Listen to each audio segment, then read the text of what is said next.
Chers amis, chers frères et sœurs, bonsoir. Vous avez passé une bonne journée sous la grâce de Dieu? D'accord. Alors, on a pris le temps de vider le sac. Il faut vider le sac, c'est ce que Jésus a dit. Ce soir, puisqu'on a vidé le sac, eh bien, nous allons prendre un tournant à 190 degrés. Vous allez me dire que ça n'existe pas, je sais. Lorsque nous voyageons et que nous nous apercevons que nous sommes égarés, que faisons-nous? Nous consultons une carte, si nous en avons une, oui. Ou bien nous demandons aux gens du coin s'ils peuvent nous indiquer la bonne route. Et dès que nous avons la bonne information, qu'est-ce que nous faisons? Soit nous avançons, ou nous avons déjà vu que nous sommes dans la mauvaise direction. Donc nous allons changer de direction. Il serait insensé de continuer dans la mauvaise direction, alors on sait qu'on n'arrivera jamais à la destination vers laquelle on veut se diriger. Une fois, j'étais du côté de Montpellier, en métropole, et j'avais, comment s'appellent ces petits appareils encore? Un GPS. Et je cherchais un magasin de bricolage, et le GPS me dit de tourner. Je suis, et j'ai atterri dans un champ de raisin. J'ai atterri dans un champ de raisin, et j'ai dû demander à quelqu'un dans le coin de rebrousser chemin, et de demander à quelqu'un, est-ce que par hasard, il ne connaîtrait pas le magasin de bricolage. Et il m'a dit, ah, mais c'est tout près, c'est sur la colline là-bas. En fait, le GPS nous a emmenés dans le champ de raisin, mais pour accéder au magasin, si on n'avait pas de voiture, on aurait dû enjamber et on serait arrivé dans le magasin. Donc il nous a dit, mais quand on arrive dans le champ de raisin, il a dit, vous êtes arrivés. Mais c'était un champ de raisin, c'était pas un magasin de bricolage. Donc, on a dû rebrousser chemin et de prendre le bon itinéraire et on est arrivé à bon port sans GPS. Alors, de même, lorsque Jésus nous a révélé sa vérité et nous montre le chemin du salut, étant lui-même le chemin, la vérité et la vie, que devons-nous faire? Je vous pose la question. Que devons-nous faire? Je vois que tout à l'heure, on savait ce que je devais faire pour arriver au magasin de bricolage. Et là, on ne sait pas. Quand Jésus nous a montré le chemin, d'accord, il nous révèle sa vérité, alors que devons-nous faire? Nous devons suivre le chemin qu'il nous indique, suivre la bonne direction. D'accord, mais c'est tout simple. Alors, nous ne pouvons nous tromper sur ce que nous devons faire. Parce que c'est Jésus qui nous montre le chemin. Et voici ce que Jésus a déclaré, Jean chapitre 12, verset 32. Jean 12, verset 32.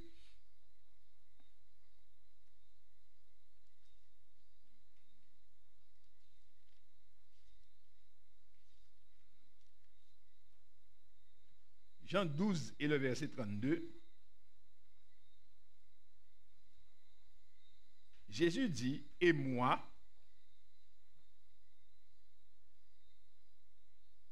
quand j'aurai été élevé de la terre, j'attirerai tous les hommes à moi. Donc Jésus parlait de sa mort. Il dit, lorsqu'il sera mis en croix, eh bien, il va attirer tous les hommes à lui. Les amis, nous ne pouvons pas aller à Dieu si Jésus ne nous attire pas. Et nous avons besoin que Jésus nous attire. Donc Jésus dit, je vais attirer à moi tous les hommes. Tous les hommes sont attirés vers Jésus. Pourquoi? Parce que Jésus est le chemin, la vérité et la vie. Lorsque l'on regarde la croix, on voit l'amour de Dieu pour nous. Et ce que nous avons vu hier, lorsque nous étions encore des pécheurs, Christ est mort pour nous. Ce n'est pas lorsqu'on était bon, hein, mais lorsqu'on n'était pas bon du tout, Christ est mort pour nous. Alors en regardant la croix, nous pouvons contempler l'amour de Dieu, sa compassion, sa bonté, sa fidélité à ses promesses. La croix nous révèle le caractère sublime de Dieu. Dans toutes les autres religions du monde, il faut faire quelque chose pour pouvoir apaiser le Dieu de cette religion. Mais dans la religion chrétienne, c'est le Dieu de la religion qui vient mourir pour ceux qui veulent le suivre. Et Christ, il meurt pour l'humanité. Et tous ceux qui veulent bien le suivre, eh bien, ils sont les bienvenus. De même que sur la croix, ses bras sont grands ouverts, eh bien, c'est ainsi que les bras du Père sont grands ouverts pour accueillir tous ceux qui veulent venir, qui se laissent attirer. Lorsque nous sommes attirés par le Christ, souffrant pour nous, nous prenons conscience de la gravité du péché, parce qu'à la croix, nous voyons ce que le péché provoque. Le péché provoque la destruction. Et le péché, eh bien, a provoqué la mort de Jésus-Christ. Mais le péché, ce n'est pas le péché comme ça, c'est aussi notre péché. Alors nous éprouvons du repentir. Et puisque nous éprouvons du repentir, comme nous l'avons vu, eh bien, nous sommes disposés et nous vidons notre cœur aux pieds de Jésus. Nous allons nous confesser aux pieds de Jésus. Confesser tout ce que nous avons fait et qui nous a mis, qui a cloué Jésus à la croix. Alors, nous nous exposons à Jésus-Christ sans réserve. Nous nous exposons sans réserve à la lumière qui jaillit de la croix. C'est-à-dire que nous n'essayons pas de cacher quoi que ce soit, puisque notre cœur de pécheur est brisé en voyant un tel amour et sachant que celui qui est sur la croix ne méritait pas cela. Mais que c'est nous qui devrions être là. Mais il le prend par amour pour nous. Alors, chers amis, lorsque nous sommes dans de telles dispositions, nous sommes prêts pour le tournant à 190 degrés. L'évangéliste Matthieu nous rapporte ces paroles du Seigneur que Jésus a adressées aux hommes de son temps. Matthieu chapitre 18, verset 3. Matthieu 18, verset 3.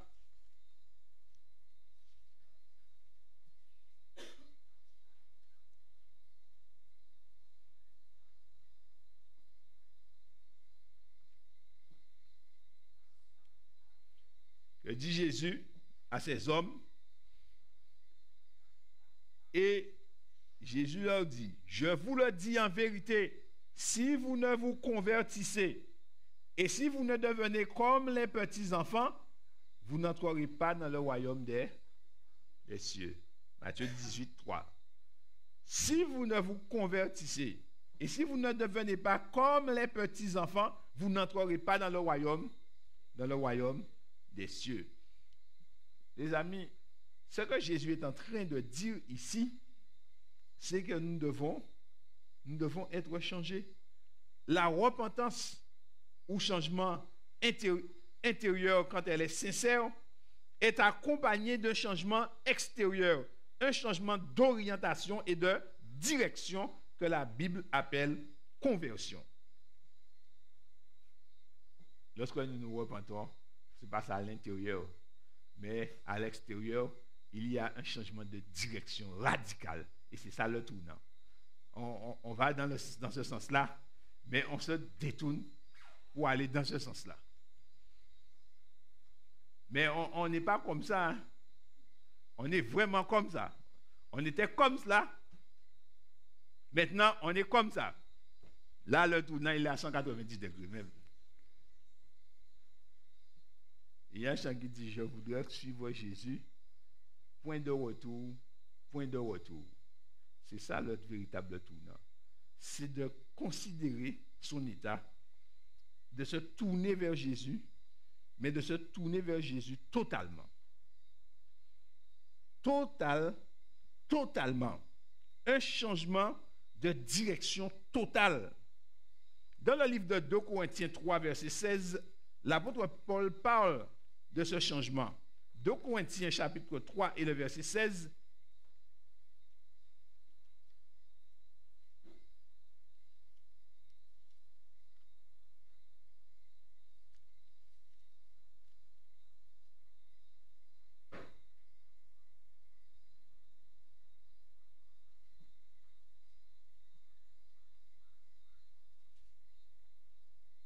De Corinthiens 3, 16, il est dit, mais lorsque les cœurs se convertissent au Seigneur, le voile est ôté. Les amis, tant que l'on n'est pas converti, eh bien, il y a un voile qui nous empêche de voir les choses de Dieu. On ne distingue pas la bonté de Dieu. Mais quand on se convertit, alors le voile est ôté. Et là, on voit clair. Et c'est pour ça qu'on prend le tournant à 190 degrés. Parce qu'on voit l'invisible devient visible. Ce qui n'était que pensée devient une réalité. On voit la main de Dieu, on voit les actions de Dieu. On se rend compte que c'est une vérité et une réalité. Les anges de Dieu deviennent réels, Jésus devient bien réel, le Père devient bien réel, Satan et ses démons deviennent bien réels, le salut devient bien réel et la perdition devient bien réelle. Le voile est ôté, mais il faut que le cœur soit converti. La conversion est le mouvement de celui qui se détourne du monde pour se tourner vers Dieu. On se détourne du monde pour se tourner vers Dieu. Et Paul poursuit dans 1 Thessaloniciens 1 et le verset 9. 1 Thessaloniciens 1, verset 9.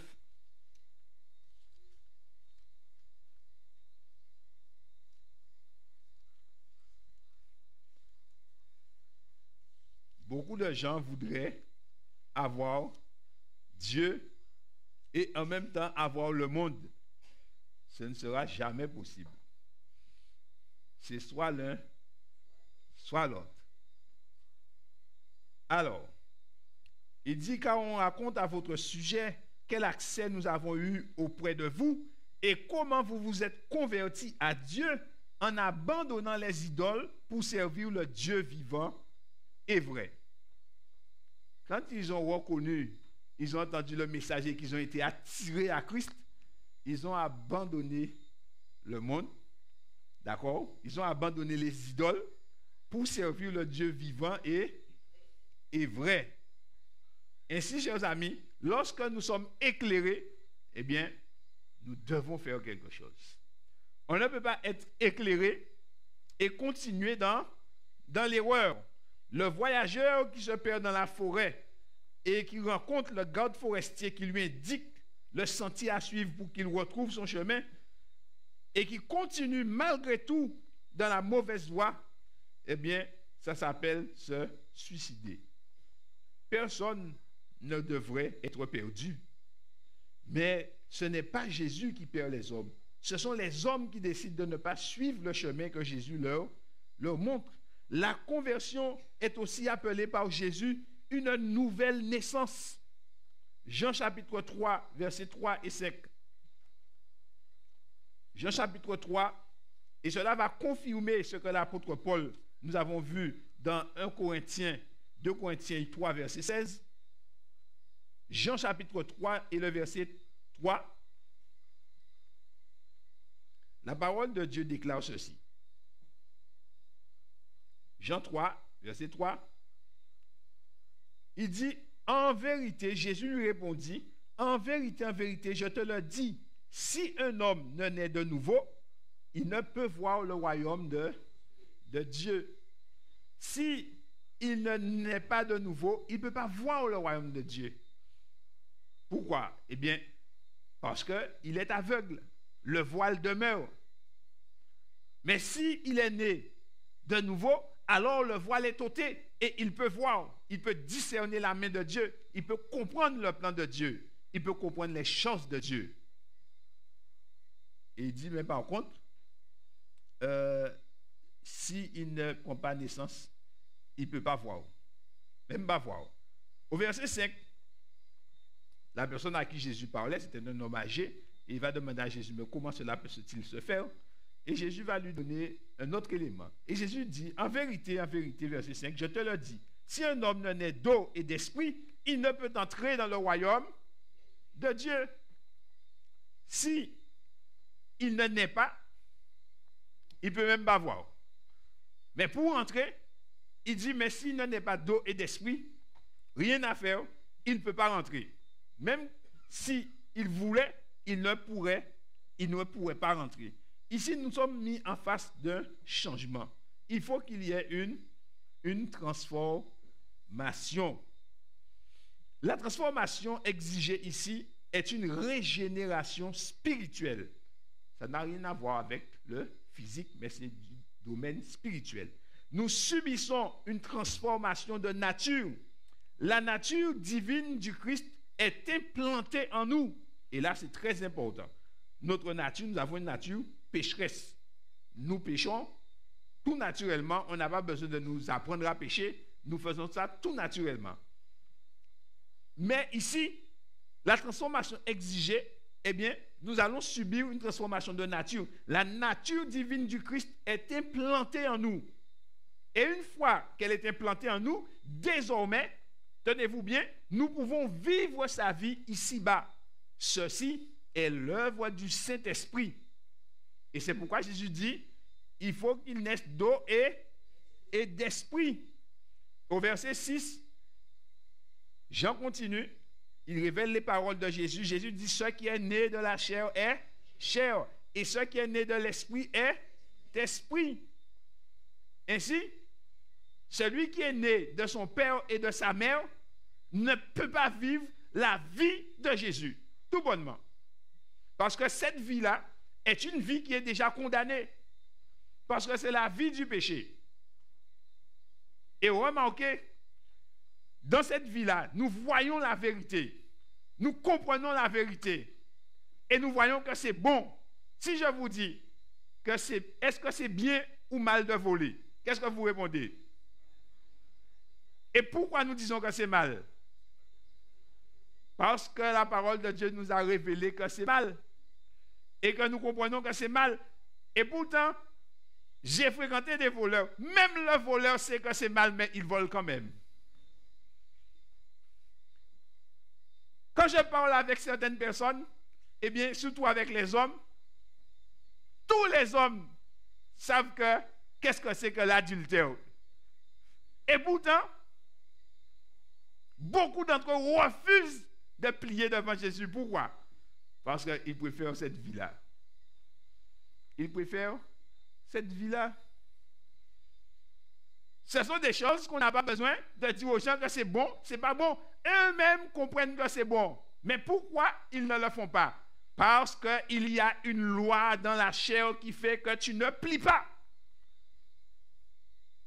Tu ne peux pas obéir. Même si tu comprends, mais tu ne peux pas. Pour faire cela, il faut que la vie de Christ, la nature de Christ, soit implantée en toi par le Saint-Esprit. Et chers amis, aucun homme ne peut produire ce changement. Ce qui est né de la chair est chair. Ce qui est né de l'esprit est esprit. Et c'est là que nous comprenons, chers amis, la grâce de Dieu. La grâce de Dieu. Parce que nous-mêmes, nous ne pouvons pas produire cela. Aucun de nous ne peut faire cela. Quelle que soit son intelligence, quelle que soit sa culture, nous ne pouvons pas produire un tel changement. Et c'est pourquoi Jésus dit qu'il est venu chercher les perdus, parce que nous sommes bel et bien perdus. Nous devons réaliser que sans Christ, nous sommes bel et bien perdus. Le plus sage, le plus gentil, il est corrompu devant Dieu et il est perdu. Réfléchissez à la personne, la meilleure personne que vous connaissez. Cette personne-là est perdue sans Christ. La personne qui donne tout son argent pour les SDF, elle est perdue sans Christ. Voyez la chose? C'est une grâce immense que Christ nous fait. il serait insensé de notre part de repousser cette grâce.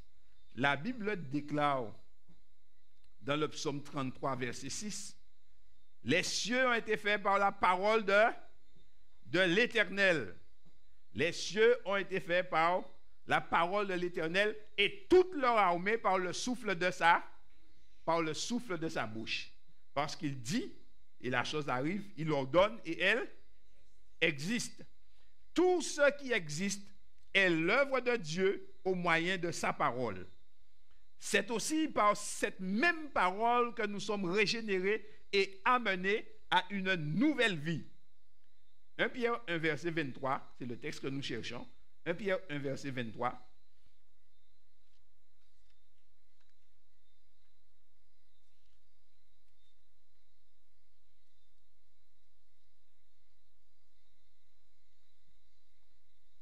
Nous lisons à partir du verset 23.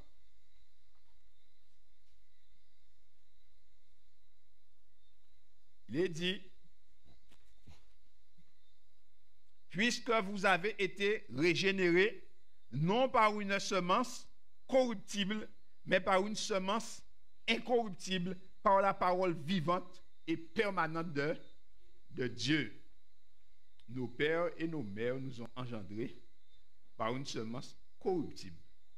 Et nous ne pouvons que exister pendant un moment, et après, nous devons laisser la place à d'autres. Mais il dit que la parole de Dieu est vivante et permanente. Elle est incorruptible. Elle est vivante et elle est permanente. De sorte que cette parole, lorsqu'elle prend vie en nous, eh bien, nous sommes obligés d'être changés à la même chose que la parole. Nous devenons vivants, d'accord? L'incorruptibilité, ce sera pour plus tard. Mais nous avons une vie, la vie de Dieu qui devient une vie permanente. Et c'est pourquoi il est dit que nous avons la vie éternelle. Lisons la suite. Verset 24. L'apôtre Pierre va faire une comparaison entre nous et entre la parole de Dieu. Il dit, car toute chair est comme l'herbe, et toute sa gloire comme la fleur de l'herbe. L'herbe sèche et la fleur tombe. Je vous parie, aujourd'hui, nous avons des jeunes filles, et comme Eugène, il y aura fait dièse à eux. Il y a un temps pour faire un peu de dièse sur la terre. D'accord? Pourquoi c'est comme ça? Parce que c'est la gloire de la chair. On sent qu'on est fort, les jeunes hommes sentent qu'ils ont de la force, ils sont puissants, comme si ça ne va jamais s'arrêter. Mais c'est un temps, et après, au fur et à mesure, tu vois que tu grandis. Et puis, après, tu vois que tes cheveux commencent à blanchir. Au départ, tu arraches un, mais après, ils deviennent tellement nombreux, tu es obligé de les laisser. Tu es obligé de les laisser. Qu'est-ce que cela signifie? Eh bien, il dit, toute chair est comme l'herbe. Toute chair est comme l'herbe, et toute sa gloire comme la fleur de l'herbe. L'herbe sèche et la fleur tombe. Au verset 25, il dit, mais la parole du Seigneur demeure éternellement. Et cette parole est celle qui vous a été annoncée par l'Évangile. Dieu a tant aimé le monde qu'il a donné son Fils unique, afin que quiconque croit en lui ne périsse point, mais qu'il ait la vie éternelle. Quand nous recevons la parole de Dieu, eh bien nous aussi, nous allons demeurer comme la parole de Dieu. Est-ce que nous comprenons le cheminement de la chose? Alors cette parole, cet évangile, quelle est-elle? Jean 1, versets 12 et 13. L'évangile de Jean, verset 1, chapitre 1, versets 12 et 13.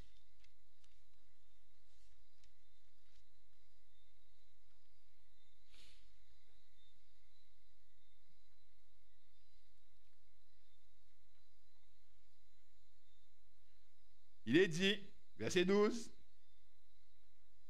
mais à tous ceux qui l'ont reçu, qui ont reçu la parole, à ceux qui croient en son nom, elle a donné le pouvoir de devenir enfants de Dieu, lesquels sont nés, non du sang, ni de la volonté de la chair, ni de la volonté de l'homme, mais de Dieu. Cette naissance, cette régénération, c'est la volonté de Dieu pour nous.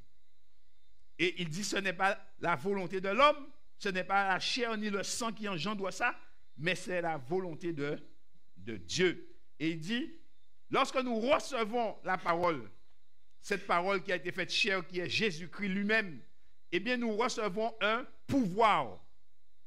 Il y a des gens qui veulent avoir du pouvoir. Le vrai pouvoir, c'est Jésus. Nous recevons un pouvoir. Et ce pouvoir nous rend capables de vivre la vie de Jésus-Christ. Ce pouvoir nous rend capables de nous détourner du monde et de vivre en harmonie avec les principes de la parole de Dieu.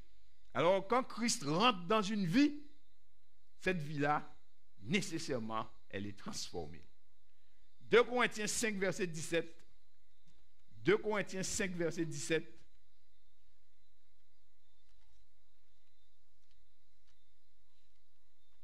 La présence de Christ ne laisse personne indifférent.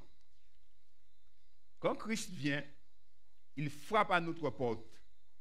Eh bien, c'est parce qu'il veut nous transformer. 2 Corinthiens 5 et le verset 17. La parole de Dieu déclare ceci. Il dit, si quelqu'un est en Christ, il est une nouvelle créature. Les choses anciennes sont passées. Voici, toutes choses sont devenues nouvelles.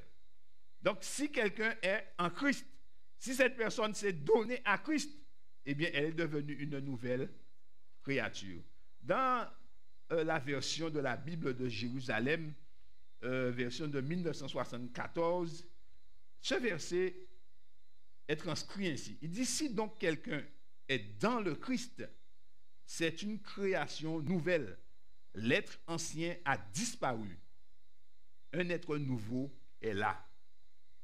L'être ancien a disparu. Un être nouveau est là. L'homme nouveau aspire sans cesse à la pureté du cœur. Comme David le disait, ô Dieu, crée en moi un cœur pur, renouvelle en moi un esprit bien disposé. Cet homme nouveau échappe à la mort, selon Jacques chapitre 5 et le verset 20. Jacques 5, 20. Il échappe à la mort.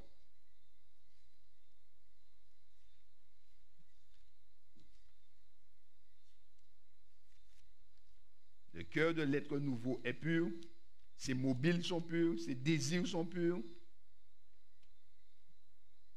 Jacques 5, verset 20. Il est dit qu'il sache que celui qui ramène un pécheur de la voie où il s'était égaré sauvera une âme de la mort. Donc la mort est sûre et certaine pour le pécheur. Mais il dit, celui qui le ramène, il sauvera une âme de la mort et couvrira une multitude de péchés.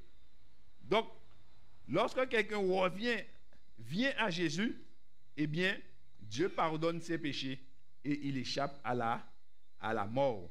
Et l'apôtre Jean dit, non seulement il échappe à la mort, mais en acceptant d'ouvrir son cœur à Jésus et en laissant Jésus entrer dans sa vie, eh bien, il est passé de la mort à la vie. 1 Jean 3, verset 14.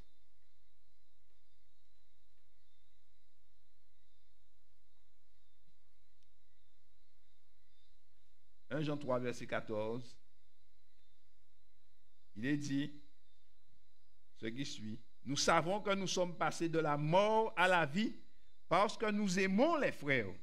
Celui qui n'aime pas demeure dans la mort. Et nous savons que nous sommes passés de la mort à la vie. Cet être nouveau, il n'est pas égocentrique, il n'est plus égocentrique, mais il devient altruiste, aimant d'un amour désintéressé. Et la parole de Jésus, tu aimeras ton prochain comme toi-même, prend tout son sens dans sa vie. Il aime non seulement ceux qu'il aime, mais il aime aussi tous les autres. Matthieu chapitre 5, verset 43 à 47. Matthieu 5, verset 43 à 47. Matthieu 5, verset 43 à 47.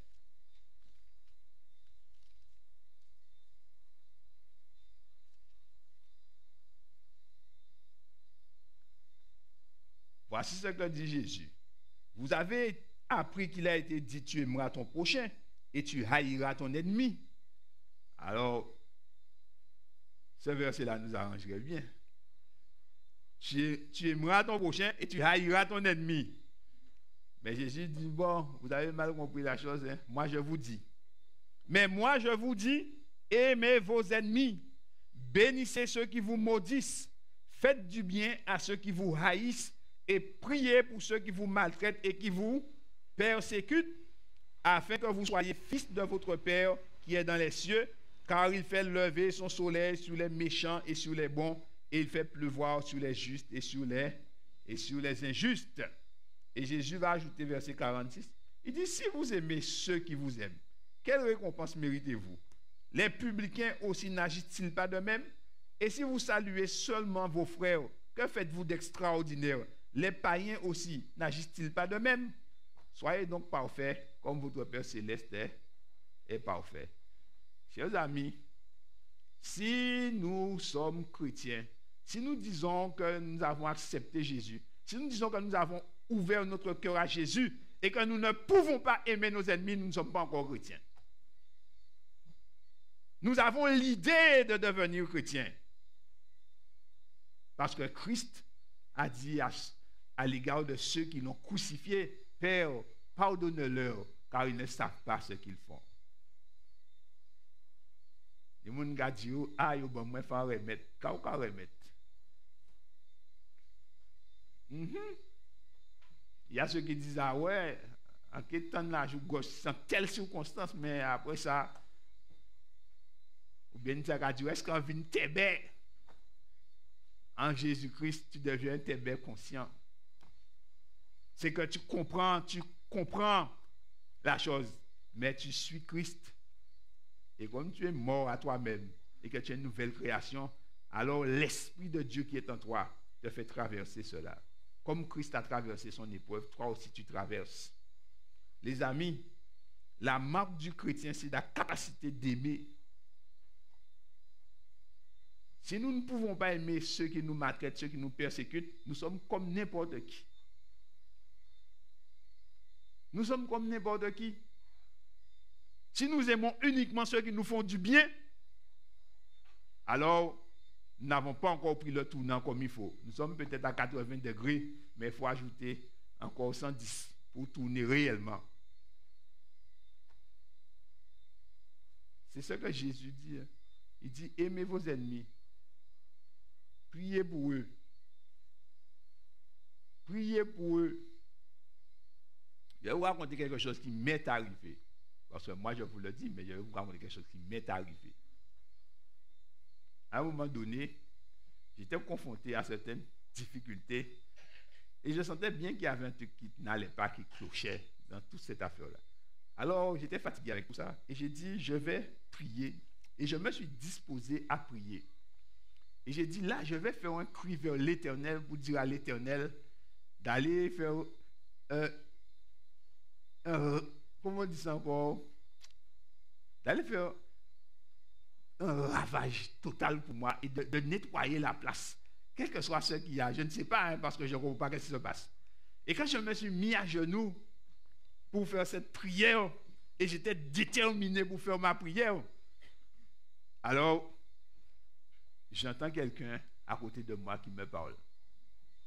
Et la personne me dit, bénis un tel. Je dis, mais on pas vu prier pour moi. Alors, je ne prie pas. Mais la personne revient et me dit, bénis un tel. Alors, de guerre, on l'a senti, ouais, ben Seigneur, bénis, bénis. Il dit, ouais, bénis Marie. Alors, il dit, ben Seigneur, bénis Marie. Mais, parce qu'on a besoin de faire prier, moi. Mais il va là, moi. Après, il dit, ouais, bénis toute famille. Alors, donc, on bénit toute famille. Et après ça, on dit Amen. On va dire pas envie de prier encore. Et le soir même, Dieu m'a délivré. Dieu m'a délivré. Les amis, ce qui est écrit là, c'est la vérité. Si quelqu'un est fâché avec toi, prie pour lui. Parce que quand tu pries pour lui, les anges de Dieu vont le visiter. Mais quand tu mets la haine, tu envoies encore plus de démons. Et comme ces démons-là qui jappent, à faire mal, il peut faire plus mal encore. Donc, vous pouvez finir gourmet même. Alors, donc, Jésus dit, mais lorsque Christ est en nous, eh bien, c'est ce qui doit être appliqué dans nos vies. Nous ne pouvons pas aimer seulement ceux qui nous aiment, nous devons aimer tout le monde. Parce que Dieu est amour. Sinon, comment les autres vont voir que Dieu existe et que Dieu est là? Dieu est amour. C'est ça, les frères. Changement tournant à 190 degrés. Il raide, mais il faut nous monter maintenant. C'est ce que dit Christ. Eh bien, lorsque nous sommes en Jésus-Christ, c'est Dieu qui réalise cela en nous. Celui qui est né d'en haut, loin de condamner les autres, cherche plutôt à les aider à marcher dans la voie de Jésus. Et c'est ce que Jésus va dire à l'apôtre Pierre. Luc 22, verset 32. Jésus dit à Pierre quelque chose qui nous intéresse tous ce soir. Luc 22, verset 32.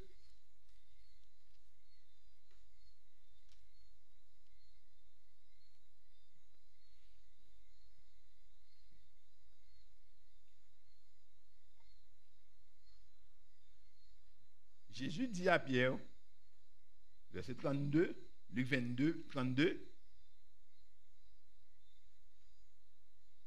donne le temps de chercher.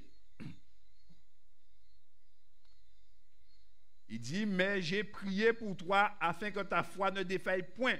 Et toi, quand tu seras converti, affermis tes frères. Quand tu seras converti, affermis tes frères. La personne convertie, celle qui est née d'en haut, ne cherche pas à condamner les autres. Elle cherche plutôt à aider les autres à avancer dans la voie de Jésus-Christ. Elle cherche plutôt à révéler aux autres l'amour de Dieu et à les emmener à l'obéissance à Christ. Le converti né d'en haut est délivré de la puissance du péché. Le péché est toujours là, mais lui, il est délivré de la puissance du péché. 1 Jean 3, verset 9. 1 Jean 3 et le verset 9.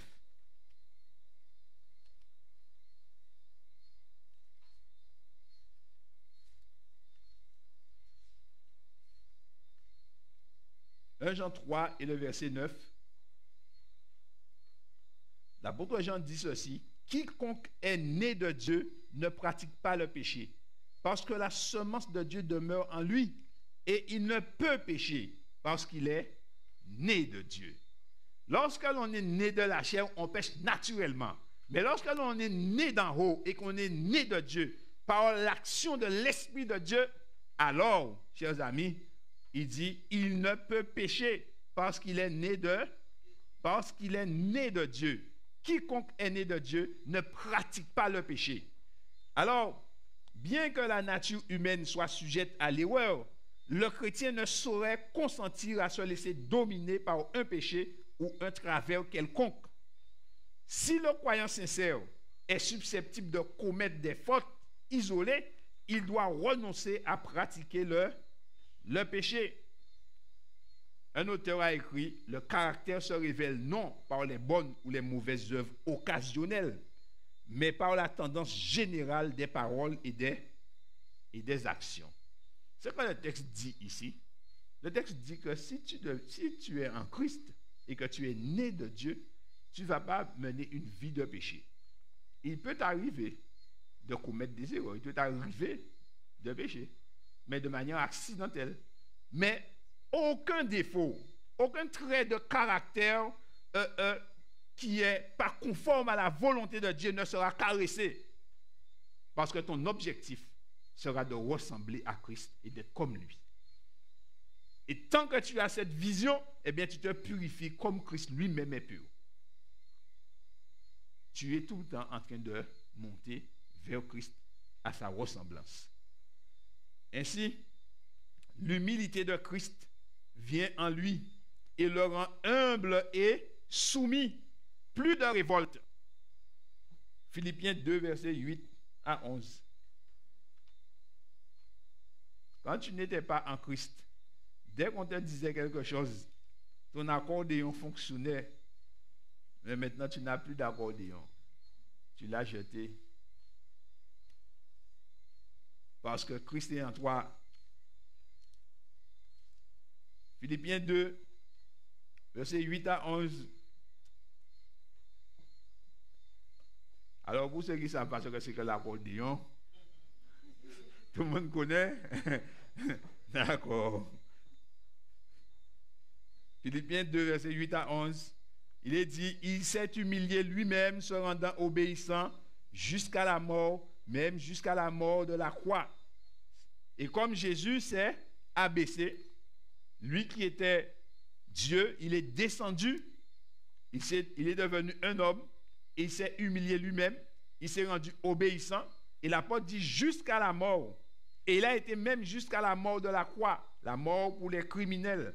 Il dit, c'est pourquoi aussi Dieu l'a souverainement élevé et lui a donné le nom qui est au-dessus de tout nom, afin qu'au nom de Jésus, tout genou fléchisse dans les cieux et sur la terre et sous la terre, et que toute langue confesse que Jésus-Christ est Seigneur, à la gloire de Dieu le Père. Amen. Parce que Jésus s'est abaissé volontairement, Dieu l'a souverainement élevé. Et tous ceux qui s'abaissent volontairement en Christ, eh bien, seront aussi élevés avec Christ lorsque Christ apparaîtra. Il dit, nous devenons humbles et nous nous soumettons les uns aux autres. Plus de révolte, plus de révoltés, plus de godots. Tout cela a été banni en Christ. Nous sommes libérés, nés d'en haut par la puissance de l'Esprit. Eh bien, nous sommes affranchis. Nous sommes des affranchis de Dieu. Romains 8, versets 1 et 2. Christ nous a délivrés. Et personne, je dis bien personne, hein, ne peut plus nous condamner. Romains 8, versets 1 et 2. Il est dit, il n'y a donc maintenant aucune condamnation pour ceux qui sont en Jésus-Christ. En effet, la loi de l'esprit de vie en Jésus-Christ m'a affranchi de la loi du péché et de la mort. L'Esprit de Dieu qui est venu en nous, eh bien, nous a délivrés de la puissance du péché. Et maintenant, nous pouvons vivre la vie de Jésus. Et étant justifiés par la foi, eh bien, nous avons la paix avec Dieu. Nous sommes en paix avec Dieu, nous sommes en paix avec nous-mêmes et nous sommes en paix avec les autres. Parce qu'en venant à Jésus, eh bien, nous nous sommes humiliés, nous avons confessé nos péchés, nous avons réglé nos problèmes avec les autres. Si un voisin avec lequel nous sommes fâchés, nous avons été le voir, dit voisin, ça fait longtemps qu'on est fâché, mais je vais accepter Jésus, alors je voudrais qu'on fasse la paix. Je te demande de me pardonner si je t'ai offensé. Tu vas régler ton problème. Tu ne viens pas à Christ pour aller dans les eaux du baptême, pour prendre le baptême, et tu as la haine dans ton cœur. Quiconque hait son frère est un meurtrier et il n'a pas la vie éternelle en lui. Quand tu viens à Christ, tu dois vider ton sac, tu dois te confesser. Toute bitaga des affaires ni jeter. Ou quand il est dans les eaux du baptême, quand il vient à Christ total, et Christ te prend total, il te donne tout, tu lui donnes tout, il te donne aussi tout. Amen. Tu prends Christ en plein. Les amis, c'est ça. Si tu vas dans les eaux du baptême, et pendant que tu vas dans les eaux du baptême, tu as quelque chose dans ta maison, mais le démon est resté dans la maison. Il faut nettoyer la maison, vider la maison de tout ce qui n'est pas de Dieu. Tout ce qui n'est pas de Dieu, il faut vider la maison. Si toi-même tu as mis quelque chose, si on a mis quelque chose pour toi, il faut enlever ça. Parce que tu invites Christ dans la maison. Et si toi-même tu as un montage sur toi, il faut enlever le montage. Les amis, on est créoles, hein? On sait ce qui se passe dans le pays. Tu as peur, tu vas chercher une protection, il faut enlever tout ça. Parce que Christ ne sera pas d'accord, il ne viendra pas là-dedans. Pour qu'il vienne, il faut faire un nettoyage. Il faut faire un nettoyage, il faut te confesser. Tu ne peux pas aller à Christ étant fâché avec ton... Il faut aller te réconcilier. C'est ce que dit la parole de Dieu. Et quand nous faisons ça et que nous allons à Christ, alors l'Esprit de Dieu implante la vie de Christ en nous. Et nous sommes bien plantés. Parce qu'il n'y avait rien pour empêcher la plante de venir. Il faut faire le nettoyage. C'est ça, il faut vider le sac. Maintenant, regardez, Christ nous montre toujours la réalité de ce que nous venons d'étudier. Zacharie chapitre 3, les versets 1 à 5. Nous allons voir en réalité ce qui se passe. Et vous allez comprendre l'importance qu'il y a pour nous, eh bien, de nous abandonner entre les mains de Christ. Zacharie chapitre 3, page 934 pour la petite Bible. Les versets 1 à 5. Il dit ceci. Il me fit voir, c'est le prophète qui parle, le souverain sacrificateur debout. Il me fit voir Josué, le souverain sacrificateur debout devant l'ange de l'Éternel. Et Satan qui se tenait à sa droite pour l'accuser. Les amis, Satan nous accuse tous. La parole de Dieu dit, Satan nous accuse jour et nuit devant Dieu. Donc, il dit, Josué est debout là et Satan est à sa droite en train de l'accuser. Alors, l'Éternel dit à Satan, que l'Éternel te réprime, Satan. Que l'Éternel te réprime, lui qui a choisi Jérusalem. N'est-ce pas là un tison arraché du feu? Or, Josué était couvert de vêtements sales et il se tenait debout devant l'ange. Rappelez-vous ce que nous avons vu. Toute notre justice est comme un vêtement souillé. Donc, voilà la justice de Josué. Un vêtement sale. Il est debout devant l'ange. Satan l'accuse. Et Josué ne peut rien dire. Remarquez qu'il a la bouche fermée. Les amis, nous faisons toutes nos affaires. Mais autant que Dieu prend note de ce que nous faisons, autant Satan aussi, il tient son carnet à jour. De sorte que lorsque nous venons nous présenter devant l'Éternel et que nous sommes seuls, notre bouche sera fermée. Parce que tu ne pourras pas dire à Satan, tu l'as pas fait. Parce que ce que tu fais qui est contre la volonté de Dieu, c'est sa volonté que tu fais. Donc, tu ne pourras pas dire, il est debout là devant l'ange de l'Éternel, dans son jugement, il ne peut rien dire. Et Satan est en train de l'accuser. Il est dit, il est couvert de vêtements sales. Il ne peut pas parler puisque les vêtements sont bien sales. Et c'est l'ange de l'Éternel qui dit à Satan que l'Éternel te réprime, Satan. Que l'Éternel te réprime. C'est l'ange de l'Éternel qui intercède en sa faveur et qui bloque l'accusation de Satan et lui dit que lui, c'est un tison arraché du feu. Ça veut dire que tu es un bois sec qui brûle déjà, mais que Dieu te donne faveur. L'ange prenant la parole dit à ceux qui étaient devant lui, ôtez-lui les vêtements sales. Les amis, nous ne pouvons pas garder les vêtements sales. Si nous gardons les vêtements sales, eh bien nous serons perdus. Puis il dit à Josué, vois, je t'enlève ton iniquité. Voyez, je t'enlève ton iniquité et je te revêts d'habits de fête. L'iniquité, vous vous souvenez où ça a commencé? Ça a été trouvé dans le ciel, chez le malin. Et ceux qui sont perdus, c'est ceux que Jésus trouve en eux. Et c'est pourquoi Jésus ne les accepte pas. Et alors, il dit, je t'enlève ton iniquité, je te revêts d'habits de fête. Et le prophète dit, eh bien, qu'on mette sur sa tête un turban pur, et il mit un turban pur sur sa tête, et lui met des vêtements. L'ange de l'Éternel était là. L'ange de l'Éternel, qui ici, c'est Jésus, qui plaide dans notre faveur. Et quand Satan vient nous accuser, eh bien, à cause du sacrifice de Jésus, eh bien, l'Éternel lui dit que l'Éternel te réprime, Satan. En fait, Dieu lui dit, sortis là. Lui, il m'a accepté. Et mon sang qui a coulé, eh bien, il est revêtu de ma justice. Et on enlève le vêtement sale. Et même Satan ne peut pas accuser un enfant de Dieu. Parce que c'est Dieu qui le justifie. C'est Dieu qui déclare qu'il est juste. Et Satan ne peut rien répliquer. Lorsqu'on lui dit que l'Éternel te réprime, il est obligé de se retirer. Mais seulement, remarquez, il a fallu que l'ange de l'Éternel soit là pour intercéder pour Josué. Si nous allons là, sans que Jésus l'aide pour nous, nous sommes assurés d'être condamnés. Si nous allons là, sans que l'ange de l'Éternel soit de notre côté, nous sommes assurés d'aller dans la perdition.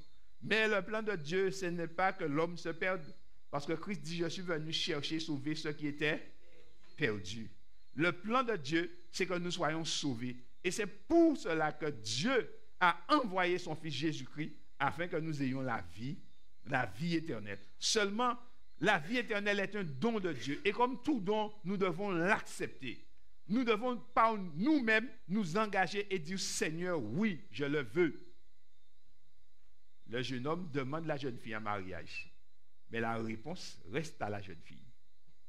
Christ de même nous demande de faire une alliance avec lui. Mais la réponse reste notre réponse. Parce que cette réponse doit nous engager. Et Jésus attend de nous la réponse à l'offre de la grâce. Alors nous avons le devoir de prendre une décision. Est-ce que nous voulons aller devant Dieu sans être représentés par Jésus? Est-ce que nous voulons attendre et vivre encore dans le péché, sachant que c'est la mauvaise voie et que Christ nous indique la bonne voie? Les amis, lorsque nous nous perdons et qu'on nous indique la route, nous sommes heureux. Mais ici, ce n'est pas une perdition momentanée, c'est une perdition éternelle. C'est un voyage sans retour. Celui qui malheureusement laisse passer l'occasion, eh bien, il fait un aller sans retour. Parce que personne ne reviendra de la perdition. C'est aujourd'hui que Jésus nous donne l'occasion de faire demi-tour et de prendre le virage à 190 degrés. De tourner le dos au monde réellement et d'accepter Jésus véritablement pour recevoir sa grâce et son amour. Notre décision est entre nos mains. Notre vie est entre nos mains. C'est nous qui décidons. Personne ne peut nous forcer à prendre une telle décision. Mais cette décision, nous devons la prendre. Parce que Christ, lui, il dit le temps est mauvais. Le temps est mauvais. Et tout le monde voit que le temps est mauvais. J'ai entendu les commentaires à la radio. Tout le monde dit, ah, la Guadeloupe est bénie. Parce que les 3 ouragans sont passés et nous ont donné une faveur. Mais, chers amis, que faisons-nous pour éviter l'ouragan de la perdition éternelle? Qui va nous sauver si nous laissons passer l'occasion? Pour ceux de Saint-Martin, on a vu des hélicoptères venir. Pour ceux de Dominique, les Allemands, les Américains sont venus. Et pour nous, qui va nous sortir de là? Il n'y a aucun hélicoptère qui pourra nous venir nous chercher là. À part Christ, il n'y a aucun autre moyen de salut. Seul Jésus peut nous sauver. Seul Jésus peut nous sortir de là. C'est pourquoi, chers amis, il est temps pour nous de prendre une décision réelle. Est-ce que nous voulons la vie éternelle que Jésus nous a apportée? Ce soir, Dieu nous pose la question. Est-ce que tu veux prendre ce tournant avec moi? Si moi voir la main de ceux qui veulent prendre le tournant avec Jésus. Amen. Il y a des volontaires. Amen. Les amis, quand Christ est venu sur la croix, Christ a été franchement sur la croix. Christ n'a pas été sur la croix à demi. Christ a été franchement. On l'a fouetté, on lui a craché dessus. Mes chers amis, son amour pour nous était plus fort que la mort et que les violences qu'il subissait. Et il a été jusqu'au bout. Parce que Christ pouvait retourner. Il n'avait pas péché. Il serait remonté chez lui et il nous aurait laissé dans notre problème. Mais il a été jusqu'au bout. Et tellement que Christ a été jusqu'au bout, eh bien, quand on a piqué son côté, eh bien, il n'y avait plus de sang encore. De l'eau est sortie. Il a été jusqu'à verser la dernière goutte de sang qu'il y avait dans son corps. Alors aujourd'hui, il nous présente l'offre de la grâce. Alors quand il nous dit qui c'est qui veut l'accepter, nous devons être d'accord. Si nous sommes d'accord, nous devons lever même les 2 mains. Qui c'est qui est d'accord à dire à Christ, Seigneur, me voici? Laissez-moi voir la main de ceux qui veulent dire ça. Seigneur, me voici. Amen. Amen. Que le Seigneur nous bénisse. Demain, nous irons tous à la maternité. Oui. Demain, nous irons tous à la maternité. Nous allons chanter la strophe et nous allons prier. C'est le sujet de demain soir.